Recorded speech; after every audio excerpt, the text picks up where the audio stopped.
Assalamu alaikum students.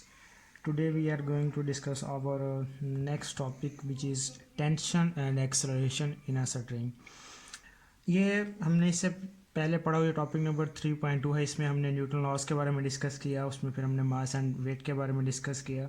आज हमने देखना है भी टेंशन और एक्सेलरेशन एक स्ट्रिंग के अंदर, एक रस्सी के अंदर, एक धागे के अंदर किस तरह प्रोड्यूस होती है, उसके बारे में हमने आज डिस्कस करना है। ठीक है, तो ये जो एक वर्ड टेंशन है, ये वैसे हम अपने डेली लाइफ के अंदर बहुत ज़्यादा इस्तेमाल करते हैं, लेकिन वो जो हम इसको डेली लाइफ में यूज़ करते हैं वो टेंशन, वो हम किसी और दूसरे सेंस में लेते हैं, किसी और मीनिंग में हम लेते हैं। लेकिन फिज़िक्स के अकॉर्डिंगली टेंशन कुछ और चीज़ है, इसकी क्या मीनिंग है, क्या डेफिनेशन है, इसको किस सेंस में हम लेते हैं, इसको हम आज डिटेल में डिस्कस करेंगे। ठीक है, तो टेंशन दरअसल क्या है, इसे कह सकते हैं the state of being stressed tight. यानी अगर टेंशन हमसे पूछी जाती है कहीं कहीं भी, तो हम टेंशन को सिंपल ऐसे डिफाइन कर सकते हैं, टेंशन को the state of being stretched tight. Stretched tight क्या मतलब, ये कैसे है? इसके लिए हम एक यहाँ पे छोटी सी एक एग्जांपल लेंगे और हम अपने रोज़मर्रा ज़िंदगी से मुख्तलिफ एग्जांपल्स को लेकर हम इसको थोड़ा सा डिस्कस करेंगे। अब ऐसे करते हैं, फ़र्ज़ करते हैं, हम कंसीडर करते हैं ये हमारे पास एक छोटा सा एक ब्लॉक है। ठीक है, उसको हमने एक स्टैंड के साथ हमने एक स्ट्रिंग के थ्रू क्या कर दिया, अटैच कर दिया। यानी एक ब्लॉक है, ये एक स्टैंड है, इसके साथ हमने क्या कर दिया, ये जो ब्लॉक है इसको मैंने क्या कर दिया, एक रस्सी के साथ स्टैंड के साथ अटैच कर दिया यहाँ पर। ठीक है, अब जाहिर सी बात है ये जो ब्लॉक है इसको हम इसको अर्थ के ऊपर ही ले रहे हैं, तो जब इसको हमने रखा हुआ तो जाहिर सी बात है इसके ऊपर क्या होगा, कोई ना कोई फोर्स ऑफ ग्रेविटी एक्ट करेगी। यानी ये जो ब्लॉक है इसको क्या क्या करेगी, कोई ना कोई फोर्स ऑफ ग्रेविटी एक्ट करेगी, और फोर्स ऑफ ग्रेविटी की वजह से क्या करेगा, ये ज़मीन इसको डाउनवर्ड डायरेक्शन के अंदर क्या करती है, अट्रैक्ट करती है। यानी इसको डाउनवर्ड डायरेक्शन के अंदर क्या करेगी, अट्रैक्ट करेगी, खींचेगी, और यहाँ पर इसका हमारे पास क्या आ जाता है, फिर वेट आ जाएगा, और वेट हमारे पास क्या होगा, डबल जो बराबर। यानी अगर मैं इस फर्ज के जिस तरह हमने पहले भी वेट के बारे में डिस्कस किया, अब ये पेन है, इसके ऊपर फोर्स ऑफ ग्रेविटी एक्ट कर रही है, और इसकी जो फिर वेट की जो डायरेक्शन होगी वो क्या होगी, डाउनवर्ड होगी। अब ये भी इसी तरह, अब ये देखें, अब जिस रस्सी के साथ हमने इसको अटैच किया हो इस ब्लॉक को, तो इसका वेट क्या है, डाउनवर्ड डायरेक्शन के अंदर है, क्योंकि उसके ऊपर फोर्स एक्ट कर रही है। तो जब ये वेट डाउनवर्ड डायरेक्शन के अंदर एक्ट करता है, तो ये जो रस्सी है इसके अंदर क्या आ जाता है, एक तनाव आ जाता है। यानी रस्सी क्या हो जाती है, ये स्ट्रेच्ड हो जाते हैं, बहुत ज़्यादा क्या हो जाते हैं, स्ट्रेच। अगर हम इसको और रोज़मर्रा ज़िंदगी के अंदर हम इसको ऐसे लिखते हैं भी, हम हमारे घरों के अंदर मोस्टली वो कपड़े सुखाने के लिए हमने एक तार घरों के अंदर होती है, तो जब उसके ऊपर कोई भी चीज़ नहीं डाले होते, वो थोड़ी सी क्या होती है, नॉर्मल कंडीशन के अंदर होती है। लेकिन जैसे इसके ऊपर हम क्या करते हैं, कपड़ों को डालना शुरू कर देते हैं, तो फिर उसके बाद क्या हो जाता है, वो उसके अंदर वो काफ़ी तनाव हो जाता है, वो क्या हो जाता है, काफ़ी ज़्यादा वो स्ट्रेच्ड हो जाती है, वो जो हमारे पास रस्सी होती है, जो तार होती है। तो यहाँ भी सेम कंडीशन है। अब इसका वेट डाउनवर्ड डायरेक्शन क्या, तो इस रस्सी के अंदर क्या आ जाएगा, स्ट्रेच्ड हो जाएगी, तो इसके अंदर क्या आ जाती है, टेंशन, और जो टेंशन की डायरेक्शन होगी वो क्या होगी, अपवर्ड। ठीक है, तो ये हमेशा याद रखना है भी, जब भी हम टेंशन और वेट की बात करते हैं तो ये हमेशा क्या होते हैं, एक दूसरे के बराबर होते हैं, लेकिन इनकी जो डायरेक्शन होते हैं एक दूसरे के क्या होती है, अपोजिट। अब यहाँ देखें, वेट की डायरेक्शन क्या है, डाउनवर्ड, तो यहाँ पर जो टेंशन की डायरेक्शन होगी वो क्या होगी, अपवर्ड डायरेक्शन के अंदर होगी। अब ये हमने वो कंडीशन ली है भी, जब ये क्या था, ये जो हमारे पास ब्लॉक था वो रेस्ट की हालत में, यानी वो रुका हुआ, साकन पड़ा हुआ है, ऐसे बस रस्सी से लटका दिया, ऐसे लटका हुआ पड़ा हुआ है, ऐसे वो मूव नहीं कर रहा, ना ऊपर मूव कर रहा है या नीचे, यानी एक किस्म का वो स्टेशनरी कंडीशन में पड़ा है। तो यहाँ पर क्या होगा, ये दोनों होंगे, वेट और टेंशन एक दूसरे के क्या होंगे, बराबर होंगे, मैग्नीट्यूड में सेम होंगे, लेकिन इनकी जो डायरेक्शन होगी एक दूसरे के क्या होती है, अपोजिट होगी। ठीक है, और ये क्या होगी, ब्लॉक के ऊपर अपवर्ड डायरेक्शन के अंदर क्या करती है, एक्ट करती है। अच्छा, अगर हम और कंडीशन ले लेते हैं भी, अगर हम फिर आगे इसकी एक दो और कंडीशन भी दे सकते हैं भी। एक कंडीशन में हम ये देखेंगे भी, हमारे पास ये जो ब्लॉक है वो डाउनवर्ड डायरेक्शन के अंदर मूव कर रहा होगा, और फिर एक कंडीशन हम ये देखेंगे भी, ये जो हमारे पास ब्लॉक है वो क्या कर रहा होगा, अपवर्ड डायरेक्शन के अंदर मूव कर रहा होगा। तो ये बात याद रखनी भी, अगर फर्ज करते हैं ये जो ब्लॉक है क्या है, डाउनवर्ड डायरेक्शन के अंदर मूव करे, यानी क्या है, ये मोशन के अंदर स्टेशनरी पड़ा, तब क्या होगा, वहां पर टेंशन और वेट एक दूसरे के बराबर नहीं होंगे। वहां पर अगर मैं कहता हूँ डाउनवर्ड डायरेक्शन के अंदर ये ब्लॉक मूव कर रहा, तो यहाँ पर जो वेट की वैल्यू होगी वो क्या होगी, ज़्यादा होगी एज कंपेयर टू टेंशन। और अगर मैं बात करता हूँ, हम ये जो ब्लॉक है वो अपवर्ड डायरेक्शन ऊपर की जाने अगर फर्ज करें मूव कर रहा है, तो उसमें फिर क्या होगा, वेट की जो वेट की वैल्यू होगी वो टेंशन की वैल्यू की निस्बत क्या होगी, कम होगी। इसको ऐसे देख लेना, अगर फर्ज करें कोई एक चीज़ है उसको दो क्या करते हैं, जैसे हम इसको ऐसे ले लेते हैं, जैसे हम टग ऑफ वार की बात करते हैं, उसमें एक मिड पॉइंट होता है। तो अगर वो एक साइड से इधर भी कुछ क्या करते हैं, एक टीम उसके ऊपर फोर्स लगा रही होती है, अपनी जानिब खींच रही होती है, दूसरी साइड भी क्या कर रही होती है, एक टीम क्या कर रही है, उसको अपनी जानिब खींच रही होती है। तो फिर जिस डायरेक्शन के ऊपर, जिस साइड के ऊपर फोर्स ज़्यादा होती है, वो जो मिडल पॉइंट होता है उसी डायरेक्शन में क्या करता है, मूव करता है। तो यहाँ पर भी वो सेम है, जिस डायरेक्शन के अंदर ये ब्लॉक मूव करेगा तो उस डायरेक्शन के अंदर, अगर इस डायरेक्शन के अंदर तो यहाँ पर टेंशन की वैल्यू ज़्यादा, अगर ये वेट डाउनवर्ड डायरेक्शन के अंदर मूव कर रहा है तो यहाँ पर वेट की वैल्यू क्या होगी, ज़्यादा होगी। ये सिंपल क्वेश्चन था। अभी टेंशन क्या होती है एक स्ट्रिंग के अंदर, ठीक है। तो ये हमेशा याद रखना, जब स्टेशनरी हालत में होगा तो ये दोनों क्या होंगे, एक दूसरे के बराबर होते हैं। ये हमने एक छोटी सी एग्जाम्पल के थ्रू हमने इसको समझ लिया, ठीक है। आगे हम इसकी दो कंडीशन देखते हैं भी। जब हमारे पास दो ब्लॉक्स होंगे, उनके वर्टिकल मोशन को हम डिस्कस करेंगे, फिर वर्टिकल मोशन के थ्रू उस स्ट्रिंग के अंदर क्या टेंशन होगी, फिर स्ट्रिंग के अंदर क्या एक्सेलरेशन होगी, जो बॉडीज हमने उस स्ट्रिंग के साथ अटैच की हुई है, ठीक है। इसमें हम जो पहला केस देखते हैं वो हमारे पास है वर्टिकल मोशन। क्या है, vertical motion of two bodies attached to the ends of a string that passes over a frictionless pulley. हम ये पहला केस पढ़ रहे हैं वर्टिकल मोशन में। इसमें हमने क्या किया है, दो बॉडीज को हमने एक स्ट्रिंग के साथ अटैच किया है, स्ट्रिंग के सिरों के साथ अटैच किया है, और फिर स्ट्रिंग को एक फ्रिक्शनलेस पुल्ले के ऊपर से गुजारा हुआ है, ठीक है। तो इसको हम जरा से स्टार्ट करते हैं। हम कहते हैं consider two bodies of a and b of masses m1 and m2 respectively. हमने कंसीडर किया हमारे पास दो बॉडीज हैं, एक हमारे पास ए है और एक बॉडी क्या है, बी है। तो मैं कहता हूँ ये जो बॉडी ए है, इसका जो मैस है इसको मैं यहाँ पे डिनोट कर देता हूँ, वो हमारे पास है, इसको मैं कह देता हूँ m1 है, ठीक है।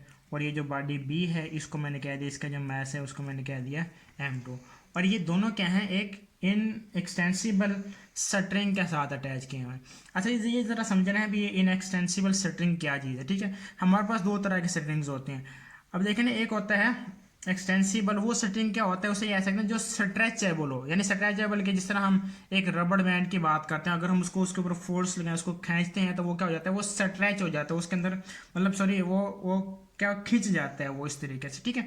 वो इजीली क्या कर सकता है, अगर फोर्स लगाए तो उसके अंदर ये जो लेंथ है उसके अंदर क्या हो जाता है, इजाफा। लेकिन इनएक्सटेंसिबल स्ट्रिंग मतलब उसके ऊपर जब फोर्स अप्लाई करते हैं तो वो ऐसे नहीं, अभी उसके ऊपर फोर्स अप्लाई किया उसकी लेंथ में इजाफा होगा, नहीं, वो जो फोर्स भी अप्लाई करते हैं तो वो जो इसकी ये जो लेंथ है वो सेम ही रहती है, उसके अंदर कोई मजीद इजाफा नहीं होता है। तो ये इनएक्सटेंसिबल स्ट्रिंग की हम बात कर लेते हैं, ठीक है। तो इसको हमने इस तरह गुजार दिया। अब ये देखें, एक रस्सी के साथ अटैच किया, और एक ए है, एक बी है, एक स्ट्रिंग के सिरों के साथ अटैच किया, और हमने इसको क्या कर दिया, एक फ्रिक्शनलेस पुल। यानी यहाँ पे फ्रिक्शनलेस का मतलब क्या है, यहाँ पर जो फ्रिक्शन क्या है, भी जो फोर्स है वो कोई एक्सटर्नल फोर्स या जो फोर्स है वो ज़्यादा यहाँ पर फ्रिक्शन के अंदर हमारे पास वेस्ट नहीं हो रही, ठीक है ना। तो मिनिमम फ्रिक्शन ना होने के बराबर हम यहाँ फ्रिक्शन की बात करते हैं, ठीक है। यानी वो इजीली यहाँ पर क्या हो रहा है, मूव करे, जो फोर्स इंप्लीमेंट हो रही है उसी का से जो स्ट्रिंग है वो इजीली मूव करे, हमें कोई एक्सटर्नल एक्स्ट्रा फोर्स उसके ऊपर इम्प्लीमेंट करवाने की ज़रूरत नहीं है, सिंपल, ठीक है। अब ये है, अब यहाँ पे यह देखें, ये जो बॉडी ए है इसको मैंने थोड़ा सा बड़ा बनाया, और बॉडी बी है क्या, इसको मैंने क्या बनाया, थोड़ा सा छोटा। अब देखें इसका जो वेट है, अब इसका भी क्या होगा, इसके ऊपर इसका भी कोनो के वेट होगा और इसका भी कोनो के वेट होगा। अब मैं कहती हूँ बॉडी है ए है, इसका मास m1 है, तो इसका मैं जो इसका वेट है वो W1, और वो किसके बराबर होता है, हमने पीछे पढ़ा W होता है mg होता है, ये मास m1 है, तो क्या होगा, W1 is equal to m1 जी। जब इसकी बात करेंगे तो इसका वेट क्या है, W2 इज इक्वल टू क्या होगा, m2 जी, ठीक हो गया। अब ये देखें यहाँ पर वेट क्या है, डाउनवर्ड डायरेक्शन के अंदर है, जब यहाँ पे वेट क्या है, इसका भी डाउनवर्ड, हमें पता है हमेशा वेट की डायरेक्शन क्या होती है, डाउनवर्ड ही लेंगे। इसका वेट क्या है, m1 जी, इसका वेट क्या चीज़ है, m2 जी। अब जाहिर सी बात है, ये रस्सी के साथ अटैच किए, जब ये दोनों मासेस लटके हुए हैं इस स्ट्रिंग के साथ, रस्सी के साथ, तो यहाँ पर रस्सी के अंदर क्या आ जाएगा, एक तनाव आ जाएगा, टेंशन आ जाएगी, और टेंशन हमेशा क्या होती है, वेट के ऑपोजिट होगी। यहाँ पर वेट की डायरेक्शन क्या है, डाउनवर्ड, तो टेंशन की डायरेक्शन क्या होगी, अपवर्ड। यहाँ पे वेट की डायरेक्शन क्या है, डाउनवर्ड, तो यहाँ पर टेंशन की डायरेक्शन हमारे पास क्या आ जाती है, अपवर्ड आ जाएगी, ठीक है। तो ये सिंपल हमने थोड़ा सा फिगर को देख लिया। अब यहाँ पे हम देखते हैं भी इसके ऊपर क्या फोर्स, नेट फोर्स कितनी एक्ट कर रही है बॉडी ए के ऊपर और बॉडी बी के ऊपर कितनी नेट फोर्स एक्ट कर रही है, हम इसको अब ज़रा सा देख लेते हैं। जब हम स्टार्ट करते हैं हम कहते हैं अभी, मैं कहता हूँ net force acting on A, net force acting on body A, यानी पहले हम बॉडी ए को देख लेंगे और फिर हम देखते हैं बॉडी बी के ऊपर हमारे पास कितनी नेट फोर्स एक्ट कर रही है, इसको हम थोड़ा सा डिस्कस करते हैं, ठीक है। तो जाहिर सी बात है नेट फोर्स है, तो यहाँ पे मैं कहता हूँ तो जो M1 है तो इसलिए यहाँ पे मैंने फोर्स ले ली है F1। अब जरा यहाँ पे देखें, यहाँ पे देखो तो यहाँ पर इसके ऊपर क्या कर रही है, दो फोर्सेज एक्ट कर रही हैं। एक क्या है, वेट की फोर्स है, और दूसरी फोर्स कौन सी है, टेंशन की फोर्स है, ठीक है ना। यानी ये जो है टेंशन की फोर्स क्या होती है, an opposite and reactive force to the weight. यानी ये हमेशा क्या होती है, ये जो टेंशन की फोर्स होती है, वेट की फोर्स क्या होती है, अपोजिट भी होती है और रिएक्टिव फोर्स भी होती है। तो यहाँ पे इस बॉडी के ऊपर क्या करने, सिर्फ दो ही फोर्स एक्ट करें, एक वेट की और एक क्या है, टेंशन की। अब देखें भी जो वेट की फोर्स अभी बॉडी को देखना है भी वो किस फोर्स की डायरेक्शन में मूव कर रहा है, टेंशन की फोर्स की डायरेक्शन में मूव कर रहा है या वेट की डायरेक्शन के फोर्स में की डायरेक्शन में मूव कर रहा है। अभी देखें ये वेट की डायरेक्शन में क्या कर रहा है, मूव कर रही है, बॉडी क्या आ रही है, नीचे की जानिब। तो इसका मतलब क्या होगा, यहाँ पर जो वेट की वैल्यू है वो क्या होगी, ज़्यादा होगी, और टेंशन की वैल्यू क्या होगी, कम होगी। तो इसलिए हम यहाँ पे क्या लिखेंगे, F1 क्या होगी, M1G माइनस क्या ले लिया हमने यहाँ पर, T ले लिया। समझ आ गई है, यानी ये जो क्या है, वेट के डायरेक्शन में मूव कर रहा है ना बॉडी, इसकी वैल्यू ज़्यादा होगी, इसकी वैल्यू क्या होगी, कम। तो ये हमने ले लिया M1G माइनस T। उसके बाद हमने पढ़ा हुआ Newton second law of motion, वो हमने पढ़ा हुआ, वो क्या होता है, F is equal to M में।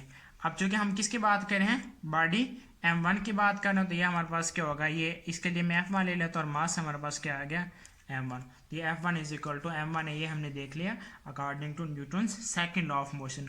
अब इन दोनों को हम क्या कर लेते हैं, एक किस्म को कंपेयर कर सकते हैं। ये दोनों फोर्सेज हैं जिस बॉडी को प्रेक्ट कर रहे हैं, तो हमारे पास क्या होगा, M1A is equal to M1G minus T। ये मैं क्या जाता हूँ, ये हमारे पास आ गई है इक्वेशन नंबर 1। इसको मैंने क्या कह दिया, इक्वेशन, यानी ये हमारे पास नेट फोर्स निकल आई किसके ऊपर, जो बॉडी ए के ऊपर एक्ट कर रही थी। अब हम बिल्कुल इसी तरह निकालेंगे net force acting on body b. तो इसको कैसे, अब यहाँ पे देखें, अब ये क्या है, अब ये बॉडी चूंकि नीचे की जानिब आ रही है, तो जाहिर सी बात है ये जो बॉडी बी है वो क्या करेगी, ऊपर की जानिब। क्यों करेगी, क्योंकि इसका मास क्या है, कम है, और इसका मास क्या था, ज़्यादा, इसलिए ये नीचे की जानिब आ रही है और ये बॉडी क्या जा रही है, ऊपर की जानिब जा रही है, ठीक है।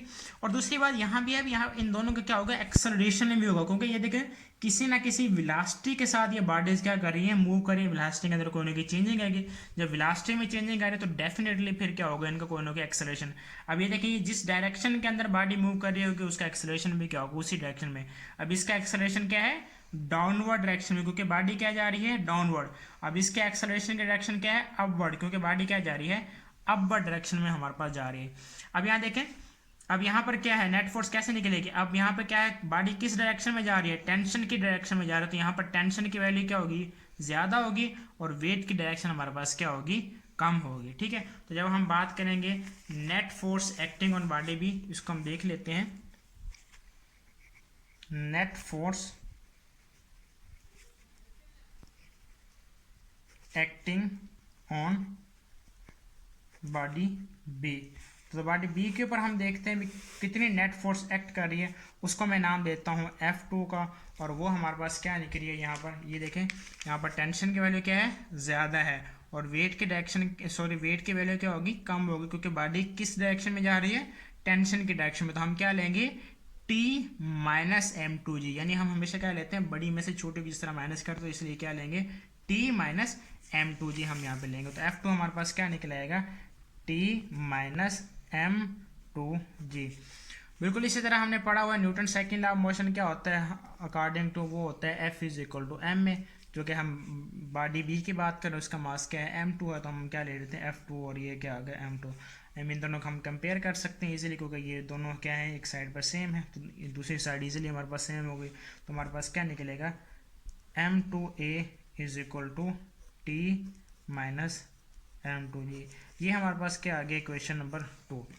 ये हमने जनरल इक्वेशन निकाले। अब हम इसको आगे लेकर चलेंगे, यहीं से हम टेंशन की वैल्यू भी निकाल सकते हैं और एक्सेलरेशन भी। तो हम क्या करते हैं, इक्वेशन नंबर 1 और इक्वेशन नंबर 2 जो हमने इन दोनों को हम क्या कर लेते हैं, एड अप कर लेते हैं। इक्वेशन नंबर 1 को मैं यहाँ पे दोबारा लिख लेता हूँ, M1A is equal to m1g minus t, और इक्वेशन नंबर 2 ये आ गई है m2a is equal to t minus m2g। इन दोनों का हमने क्या करना है, ऐड करना है। अब by adding equation number 1 and 2, ये हमारे पास इक्वेशन नंबर 1 थी और ये 2 है। इन दोनों का हम यहाँ पे अब क्या कर लेते हैं, ऐड कर लें। जब ऐड करते हैं तो हम यहाँ पे देखें, हमें पता है जब हम ऐड करते तो जो साइन होते हैं वो चेंज नहीं होती, तो ये प्लस का है और सॉरी ये नेगेटिव और ये पॉजिटिव, तो आप दोनों आपस में क्या हो जाएंगे, कट आउट। तो हमारे पास पीछे रिलेशन क्या बचेगा, m1a plus m2a is equal to m1g minus m2g।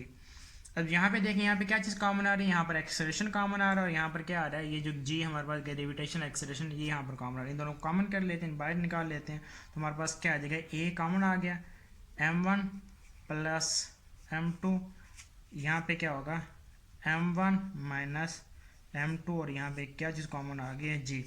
अब यहाँ पे देखें हमने एक्सेलरेशन की वैल्यू निकाली है, तो ये जो यहाँ पे क्या हो रहा है, इसके साथ ये m1 प्लस m2 मल्टीप्लाई हो रहा है। जब उधर जाएगा तो क्या हो जाएगा, इक्वेशन की दूसरी साइड पर जाके क्या हो जाएगा, ये डिवाइड हो जाएगा। तो जब इसको रीअरेंज करते हैं हमारे पास क्या बनता है, a is equal to m1 minus m2 over m1 plus m2 और साथ में क्या आ गया, g। ये हमारे पास किसकी वैल्यू निकल आई है, ये हमारे पास आ गई एक्सेलरेशन की। तब आया जब दो बॉडीज हमारे पास वर्टिकल मोशन में हो, एक स्ट्रिंग के साथ अटैच हो, और अगर हमें उसका एक्सेलरेशन निकालना तो उसके लिए हम इस फार्मूला को इस्तेमाल करेंगे। अब यहीं से देखें, अगर हमने क्या करना है, यहाँ से g की वैल्यू को निकालना चाहिए, इसी इक्वेशन को देखें ये जो पड़ा है, तो अगर हमने g की वैल्यू निकालना चाहिए तो यहाँ से क्या है, m1 माइनस m2 यहाँ से g के साथ मल्टीप्लाई हो रहा है, तो इक्वेशन के दूसरी साइड पर अगर हम जाकर क्या हो जाएगा, ये डिवाइड हो जाएगा। डिवाइड तब करेंगे जब हमने g की वैल्यू को निकालना है। तो यहाँ से जब हम g की वैल्यू को निकालना है तो क्या हो जाएगा, ये इसी इक्वेशन की इस वाली को हम दोबारा रेंज कर रहे हैं।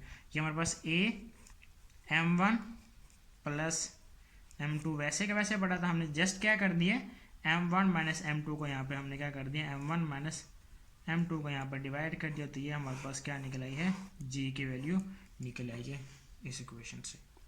ठीक है, अब हम देखते हैं भी अगर हमने इसके बाद हमारे पास जो लास्ट रह गया वो टेंशन है, तो हम टेंशन कैसे निकालते हैं, तो वो हम निकाल लेते हैं।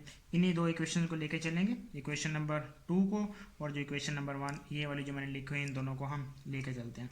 तो इसके लिए मैं क्या करता हूँ, इन दोनों इक्वेशंस को अब मैं क्या कर देता हूँ, डिवाइड कर देता हूँ। अब मैं करता हूँ divide equation 2 by equation number 1। जो हमने एक ये वाली इक्वेशन 2 और पीछे हमने किया हो, यानी ये वाली इक्वेशन नंबर क्या थी, 1 थी, इन दोनों को हम क्या कर देते हैं, डिवाइड कर दें। तो हमारे पास इक्वेशन नंबर 1 ये थी, m1a is equal to m1g minus t. इसके ऊपर हमने इक्वेशन 2 को डिवाइड कर दिया, तो हमारे पास इक्वेशन 2 ये थी m2a और ये हमारे पास क्या था, t माइनस m2g हमारे पास आ गया। ठीक है, यहाँ से देखिए क्या चीज़ कट आउट हो रही है, यहाँ पे सिर्फ हमारे पास क्या हो रहा है, ये एक्सेलरेशन यहाँ से क्या हो रहा है, कट आउट हो रहा है। तो आगे हम देख लेते हैं हमारे पास रिमेनिंग क्या बचेगा। रिमेनिंग हमारे पास बनता है m1 over m2 is equal to m1g minus t over t minus m2g। ठीक हो गया, ये रिमेनिंग है। अब हम क्या कर देते हैं, इनको आपस में क्रॉस मल्टीप्लिकेशन, यानी इन दो को आपस में मल्टीप्लाई कर देंगे और इन दो को यानी अकॉर्डिंग टू मैथमेटिक्स इसको हम क्रॉस मल्टीप्लाई करते हैं, तो हमारे पास क्या रिलेशन निकलेगा, इन दो को आपस में मल्टीप्लाई करें हमारे पास क्या होगा, m1t माइनस m2g और क्या होगा, ये m2 यहाँ पे मल्टीप्लाई होगा m2 m1g माइनस t। ठीक है, अब इसको m1 को आप अंदर मल्टीप्लाई कर दें, हमारे पास क्या बनेगा, m1t माइनस m1 m2g और ये हमारे पास क्या बनेगा, m1 m2g माइनस m2t। अब हम क्या करते हैं, ये जो t वाली यानी हमने टेंशन निकाली, इस इनको हम एक साइड पे कर लेते हैं और ये m1 m2g वैल्यू को हम क्या कर लेते हैं, एक साइड पे कर लेते हैं। तब ये इस वाली माइनस m2t को जब मैं इधर लेकर आऊँगा इक्वेशन की साइड पर, तो इसका साइन यहाँ पे नेगेटिव है, तो जब इक्वेशन की साइड पर आएगा तो ये क्या हो जाएगा, पॉजिटिव, और जब नेगेटिव वाला इधर जाएगा तो ये हमारे पास क्या हो जाएगा, पॉजिटिव। हमारे पास क्या बनेगा, m1t माइनस सॉरी ये माइनस m2t जब इधर आएगा तो क्या हो जाएगा, प्लस का हो जाएगा, plus m2t is equal to m1 m2g plus क्या आ जाएगा, m1 m2 और ये साथ में जी। अब यहाँ पे देखिए क्या चीज़ कॉमन आ रही है, टी कॉमन आ रहा है, तो हमारे पास टी आ जाएगा m1 प्लस m2, ये भी है m1 m2 जी, और ये भी क्या है m1 m2 जी। तो जब दोनों प्लस होंगे तो हमारे पास क्या बन जाएगा 2m1 m2 जी। हमने क्या निकालना है, टेंशन की जस्ट वैल्यू को निकालना। तो जब टेंशन की वैल्यू को निकालना है तो यहाँ पर देखें m1 प्लस m2 इसके साथ क्या हो रहा है, मल्टीप्लाई हो रहा है। जब इक्वेशन की दूसरी साइड पर क्या हो जाएगा, ये वहाँ दूसरी इक्वेशन की दूसरी साइड पर जाकर क्या हो जाएगा, ये डिवाइड हो जाएगा। तो हमारे पास रिलेशन क्या बनेगा, t is equal to 2m1 m2 g over हमारे पास क्या बनेगा m1 प्लस m2। तो ये हमने क्या निकाल लिया है, टेंशन की वैल्यू को निकाल लिया। यानी हमारे पास हमने देखा भी अगर हम एक्सेलरेशन को कैसे निकालना है, जी की वैल्यू को कैसे निकालना है और टेंशन की वैल्यू को कैसे निकालना है, ये तब है जब हमारे पास दो बॉडीज़ हैं और वो एक स्ट्रिंग के साथ अटैच है और वो कैसे मूव कर रही हैं, वर्टिकली वो दोनों बॉडीज़ मूव कर रही हैं। तो फिर उनके लिए हम इन एक्सेलरेशन को भी निकाल सकते हैं, जी की वैल्यू को भी निकाल सकते हैं और टेंशन की वैल्यू को भी निकाल सकते हैं। इसी टॉपिक से रेलेवेंट नेक्स्ट एक एग्जांपल पढ़ी है, वो आप इजीली कर सकते हैं। बुक के ऊपर पढ़ी है, पेज नंबर है 65, एग्जांपल नंबर 3.4 है, वो बिल्कुल यही है। वहाँ पर दो मासेस दिए हुए हैं, तो जस्ट आपने क्या करना है, टेंशन और एक्सेलरेशन की वैल्यू को निकाल सकते हैं। तो ये टेंशन का ये फार्मूला है और एक्सेलरेशन का फार्मूला जो हमने पीछे पढ़ा, तो इसके थ्रू आप क्या कर सकते हैं, उनकी वैल्यूज़ को फाइंड आउट कर सकते हैं।